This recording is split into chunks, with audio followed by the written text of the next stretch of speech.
ये जो refraction through curved boundary है उसका एक बहुत ही बेसिक क्वेश्चन है। इसके अंदर हम एक शॉर्टकट बताते हैं, एक शॉर्टकट फॉर्मूला होता है, ठीक है। थिन बाउंड्रीज के केस में u और v के बीच में रिलेशन, उसकी स्पेशल एक डीपीपी बनाई गई है और उसके ऊपर अगर वो इतने सिस्टमेटिक और एक सीक्वेंस में क्वेश्चंस दे रखे हैं, अगर वो करने के बाद ये वाले क्वेश्चन तो बहुत आसान लगते हैं, ठीक है ना। एक साइंटिफिक तरीके से बनाई हुई डीपीपी है, राइट। इसका क्वेश्चन कई बार आया एग्जाम के अंदर कि थिन बाउंड्रीज हैं और वो ऐसे कई सारी 2 या 3 या 4 हैं, मतलब जैसे उनके बीच गैप 0 है, मतलब ठीक है ना, उनका आर दे दिया, फोकल लेंथ पूछ ली पूरे सिस्टम की, या ये पूछ सकता था कि इसी में ऑब्जेक्ट डिस्टेंस देके इमेज डिस्टेंस कितनी कहाँ पर होगी, ये भी इसमें पूछ सकता था। मैं वो फॉर्मूला बता रहा हूँ आपको, वो ट्रिक बता रहा हूँ क्या है। सुनिए पहले तो ना जब फोकल लेंथ पूछे, इसमें तो फोकल लेंथ पूछ ले डायरेक्ट, है ना। अगर इसमें अगर आपसे ये पूछे ना यूवी रिलेशन की भी जरूरत पड़े। यूवी रिलेशन क्या होता है कि ऑब्जेक्ट डिस्टेंस पता है तो हमें इमेज डिस्टेंस पता लग जाएगी। सुनिए आप कैसे करेंगे। इसमें देखो 4 बाउंड्री हैं, इसका रेडियस इनफाइनाइट है, लाइट रे पहले इसको क्रॉस करेगी, फिर इसको क्रॉस करेगी, फिर इसको और फिर इसको क्रॉस करेगी, राइट। ऐसा करते हैं हम, इसको थोड़ा सा बड़ा कर लेते हैं, राइट। एक बार क्वेश्चन पढ़ते हैं फिर इसको बड़ा कर लेते हैं। In the figure shown here what is the equivalent focal length of the combination, इस पूरे सिस्टम की इक्विवेलेंट फोकल लेंथ पूछिए। देखिए तुरंत हो जाएगा ये वाला।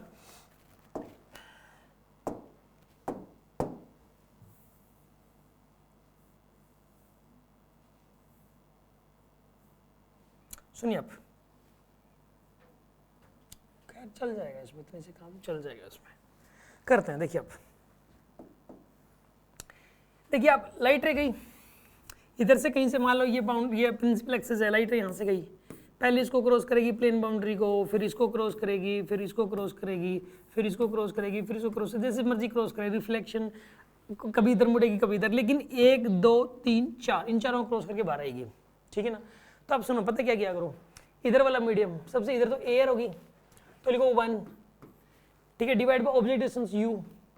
सर इसमें तो फोकल लेंथ निकाल रहे थे, ऑब्जेक्ट डिस्टेंस दे ही नहीं रखी, सर ये क्यों लगा रहे हो। अरे कोई बात नहीं, मैं तरीका बता रहा हूँ ना, उससे उस टाइप के क्वेश्चंस भी सोल्व हो जाएंगे जिसमें ऑब्जेक्ट डिस्टेंस दे रखे तो इमेज डिस्टेंस। इस क्वेश्चन के साथ साथ और भी सीख रहे हैं हम। तो ये 1 यहाँ का मीडियम 1 है, डिवाइडेड बाई u कर दिया, प्लस फाइनली लाइट रे इस मीडियम में आनी है तो 1 डिवाइडेड बाई v, क्योंकि ये 1 है ये वाला मीडियम, इसलिए 1 by v is equals to this minus this, ये 1.6 और ये 1 है, ठीक है ना। तो 1.6 माइनस 1। अच्छा, प्लेन बाउंड्री का जो रेडियस होता है वो इनफाइनाइट होता है, रेडियस ऑफ कर्वेचर, तो यहाँ पे आएगा इनफाइनाइट, प्लस फिर लिखोगे आप दिस माइनस दिस, ये वाला मीडियम कौन सा 1.5, ये कितना है 1.6, तो 1.5 1 माइनस 1.6 डिवाइडेड बाई में इसका रेडियस ऑफ कर्वेचर कितना है बताइए। इसका तो 20 है, लिख रखा है इसने 20, ठीक है। इसको थोड़ा छोटा कर लेते हैं हम लोग, ठीक है।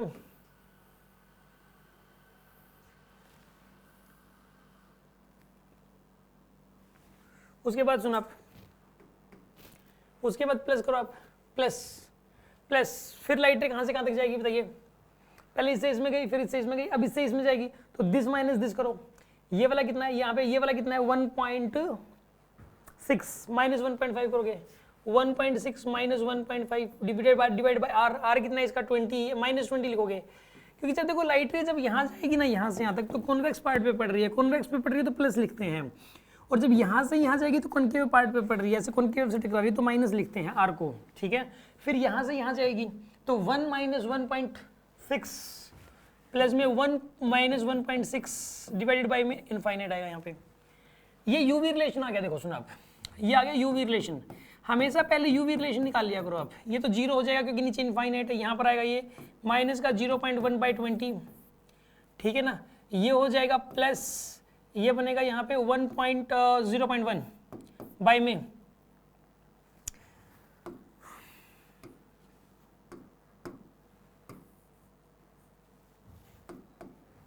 ये आएगा 0.1 डिवाइड बाई माइनस 20 आएगा, ठीक है ना, क्योंकि ये 0 हो गया। तो यहाँ पे ये बन गया आपके पास, ये माइनस प्लस माइनस हो जाएगा, तो माइनस का 0.2/20 बन गया, यानी कि माइनस का 2/200, मतलब माइनस का 1/100। सुनो, ये यूवी रिलेशन आ गया। ऑब्जेक्ट डिस्टेंस दे रखी तो इमेज डिस्टेंस पता लग जाएगी, इमेज डिस्टेंस पता हो तो ऑब्जेक्ट डिस्टेंस पता लग जाएगी, ठीक है ना। एक ही लाइन में इक्वेशन क्वेश्चन सॉल्व हो गया। अब सुनो, अगर निकालनी हो फोकल लेंथ, इसमें जैसे कि फोकल लेंथ निकालने के लिए बोला गया, तो u को आप इनफाइनाइट पुट कर दोगे, आप u को अगर इनफाइनाइट पुट करोगे और v को अगर आप f पुट करोगे तो आंसर आ जाएगा। u को पुट करना आपको इनफाइनाइट और v को पुट करना f, तो इससे फोकल लेंथ निकल के आ जाएगी। याद रखिए कि इन्फिनिटी पे रखे हुए ऑब्जेक्ट की जो डिस्टेंस है की जो के केस में जो इमेज डिस्टेंस आती है वही फोकल लेंथ होती है।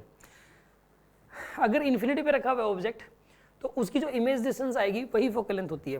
तो इसको u को इन्फिनिटी पुट कर दिया, v को f पुट कर दिया, तो 1/f की वैल्यू आ गई आपके पास -1/100, तो f की वैल्यू आ गई -100, -100 सेंटीमीटर में आएगा ना ये वाला, क्योंकि सब कुछ ऐसा ही में चल रहा था ना शायद, यहाँ पे नहीं, ये यहाँ पे सेंटीमीटर में चल रहा था यार, तो ये सेंटीमीटर में ही आएगी -100 सेंटीमीटर, ये आंसर है। मतलब इसका बिहेवियर एक कॉनकेव लेंस की तरह होगा। कॉनकेव लेंस डाइवर्जिंग होता है, उसकी पावर भी नेगेटिव होती है और फोकल लेंथ भी नेगेटिव होती है, तो इसका आंसर -100 सेंटीमीटर है। आपको समझ में आ गया होगा आई थिंक, है ना।